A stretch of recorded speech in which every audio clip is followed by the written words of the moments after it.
Dans cette vidéo, on va parler de l'outil filtre d'Excel qui te permet d'opérer des sélections pertinentes de tes données financières à des fins d'analyse. Alors pour ne rater aucune vidéo publiée sur la chaîne afin de t'aider à accélérer ta carrière, abonne-toi à la chaîne et active les notifications et c'est parti!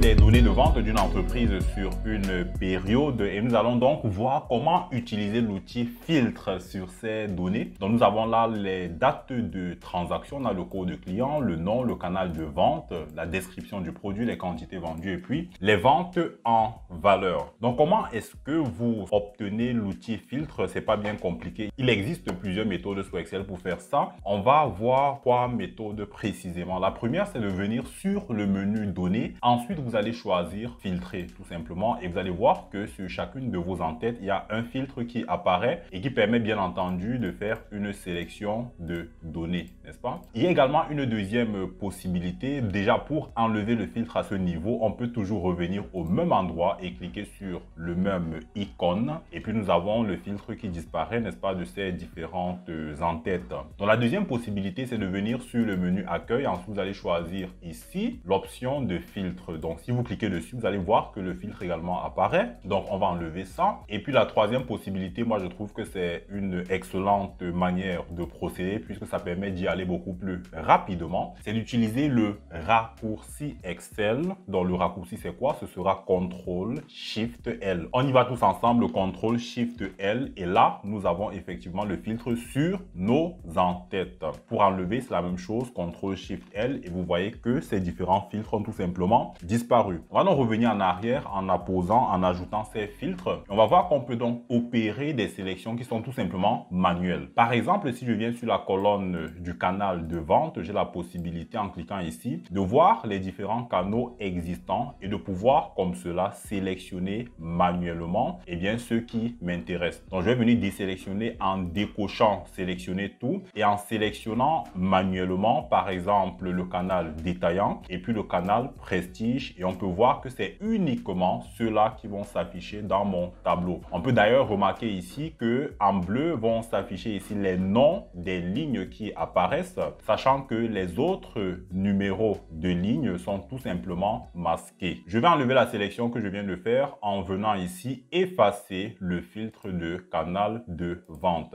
Une autre manière de faire des sélections en dehors de ce que nous venons de voir, c'est de venir par exemple sur la barre de recherche et d'indiquer le mot que doit contenir les différentes cellules que nous voulons tout simplement afficher. Par exemple, ici, nous allons prendre toutes les lignes qui comprennent l'expression féminin. Il suffit de taper féminin. Ensuite, on va dire OK. Et là, on a uniquement les cellules ou alors les lignes qui contiennent, n'est-ce pas, l'expression féminin. Donc, je vais désélectionner. On peut également remarquer que si j'avais des couleurs dans mon tableau, j'aurais pu tout simplement opérer une sélection en fonction des couleurs. Bon, on va en ajouter manuellement. Je vais par exemple mettre du jaune, on va encore en mettre là et puis je vais mettre en plus du jaune une couleur par exemple verte, n'est-ce pas? Et puis on va voir comment opérer une sélection sur la base des couleurs. Donc je viens là et je peux filtrer par couleur. Je prends par exemple le jaune et voilà que j'ai uniquement des lignes qui ont un remplissage en jaune. J'aurais pu revenir prendre uniquement du vert et là j'ai uniquement des lignes qui ont un remplissage en vert. Je peux par exemple, si je le veux, faire une copie de ces données à des fins d'analyse et les déposer par exemple sur une nouvelle feuille. Donc pour copier, je fais CTRL-C, n'est-ce pas, pour la copie. On peut voir qu'effectivement, seules les lignes filtrées feront l'objet de ma copie. Donc je copie cela. Ensuite, je viens sur une autre feuille et je vais faire CTRL-V pour coller les données que je viens tout simplement de copier. Et puis après, je peux les analyser comme j'entends. Donc je reviens sur notre feuille précédente. Je vais désélectionner le filtre que j'ai précédemment effectué sur la colonne des ventes. En ce qui concerne les dates, Excel propose différents filtres possibles. Alors si je viens par exemple ici, on a des filtres dits chronologiques. Je peux par exemple retenir uniquement les opérations du mois dernier. On voit que ce ne sont que ces opérations du mois dernier qui vont se présenter, ou encore retenir par exemple les opérations de ce mois si je veux, et ce sera uniquement les opérations du mois en cours qui vont s'afficher, ou encore exploiter d'autres possibilités qui existent. Par exemple les opérations de demain, d'aujourd'hui, d'hier, de la semaine prochaine, etc., etc.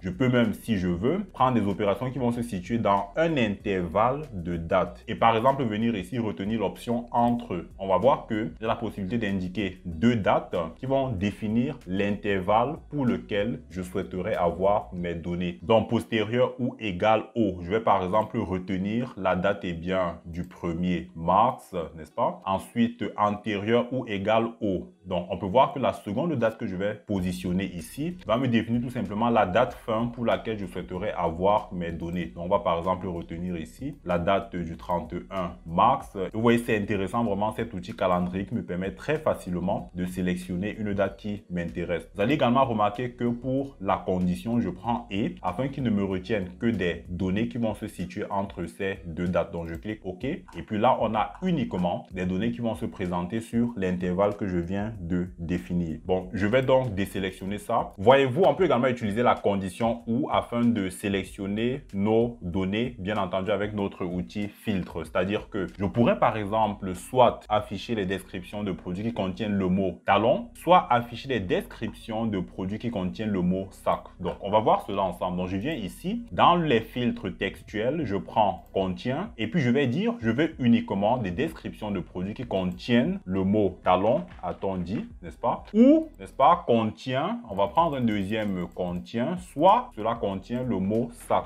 tout simplement. Et je clique OK. On peut voir que là, j'ai opéré une sélection uniquement sur les descriptions de produits qui contiennent soit le mot talon, soit le mot sac. Pour ces données présentement sélectionnées, on a la possibilité d'avoir la somme. Donc, si je sélectionne ici, par exemple, la colonne des ventes, je peux voir que la somme est bel et bien de 26 806 825.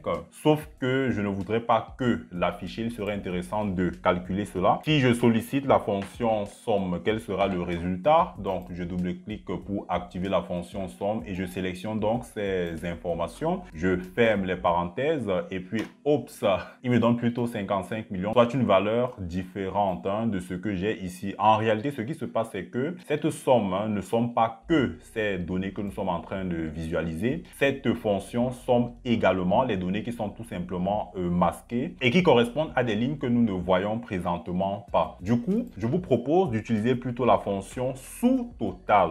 Sous-total, alors sous-total va tenir compte justement des lignes qui sont masquées ou encore la fonction agrégat. On va donc prendre l'option 9, point virgule. Ensuite, on va sélectionner les données correspondantes et puis voilà. Et là, nous avons exactement les 26 millions que nous avons vus tantôt. Alors, je vais enlever ce filtre et vous montrer quelque chose de particulièrement intéressant avec le tableau Excel. En fait, l'outil tableau Excel vous permet de contourner cette difficulté que nous venons de voir avec le sous-total. L'outil tableau Excel vous permet rapidement d'obtenir vos sous-totaux, quels qu'ils soient, et c'est ce que nous allons voir. Donc, pour activer l'outil tableau d'Excel, il y a deux manières de faire. Vous pouvez par exemple venir ici sur le menu insertion, vous choisissez d'insérer un tableau, n'est-ce pas? Ou encore vous faites CTRL L, vous avez accès exactement à la même fenêtre qui vous permet de construire votre tableau. On vous demande tout simplement où se trouvent les données de votre tableau et vous pouvez vérifier que vous avez donc surligné l'ensemble des données qui comprennent votre tableau. Et deuxièmement,